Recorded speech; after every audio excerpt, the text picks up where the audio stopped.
All right, guys, so look at this. Ohio GOP Senate president outlines plan to amend voter-approved marijuana law next week, days before legalization takes effect. So let me explain to you a little bit what happened here. So in Ohio, very Republican state, it's like GOP plus 8 or thereabouts. They had a direct ballot initiative on legalizing recreational marijuana, and it passed. Because, of course, when you give people a direct vote on specific issues, over 80% of the time, they pick the position that I think is more reasonable, whether it's legalizing marijuana or raising the minimum wage, or in this case, legalizing weed. But the Republicans took one look at that and said, yeah, what if we didn't do that? I know you guys said, the public said, let's legalize marijuana. What if we intervened and said, let's mess that up? This is what the state Republicans want to do. Jesus Christ. Ohio's Republican Senate president says his chamber will take the first step toward amending a voter-approved marijuana legalization law at the beginning of next week, which is days left before key provisions of the initiated statute take effect. But the House Speaker, for his part, still says he doesn't necessarily see the urgency. GOP legislative leaders and Governor Mike DeWine have been discussing revisions to the cannabis statute ever since voters passed the reform at the ballot last month, with the main focus on being possible changes to provisions concerning tax revenue, youth prevention, and impaired driving. The two Republican-led bills to amend the legalization law have been introduced so far, but Senate President Matt Huffman, a Republican, said the plan is to take up separate, unrelated House-passed legislation in the Senate General Government Committee on Monday, attach yet-to-be-seen cannabis amendments as an emergency clause, and advance the proposal on the floor on Wednesday. The House would then need to concur with the changes. So they're saying, yeah, we want to tweak it. We want to change it a little bit. No big deal, bro, but we'll bring up a couple different bills, but don't even worry about it. And by the way, when this article was written, we didn't know the changes yet. Okay. Well, since then, look at this. An Ohio Senate committee has given initial approval to a newly unveiled proposal to fundamentally alter the state's voter-approved marijuana legalization law that's set to take effect later this week.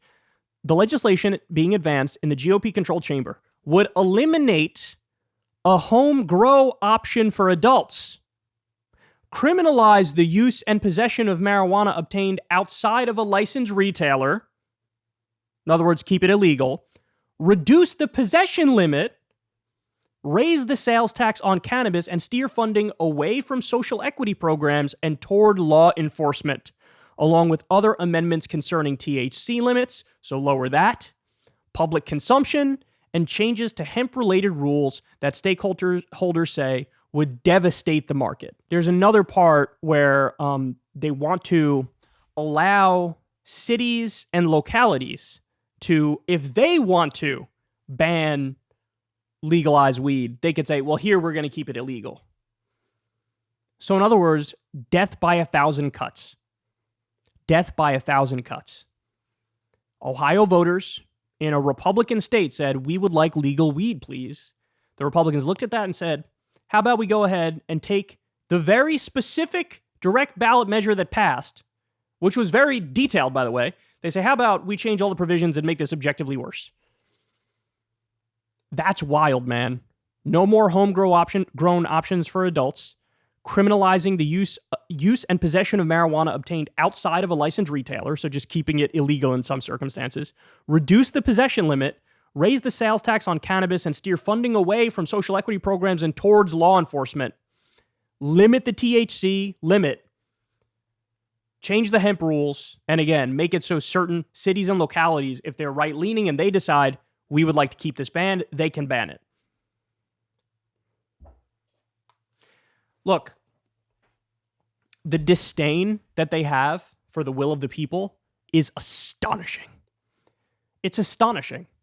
And by the way, this is why they really try in a lot of these different states, and certainly at the national level, at the federal level, they don't want to have direct democracy on specific issues. They don't want to have it.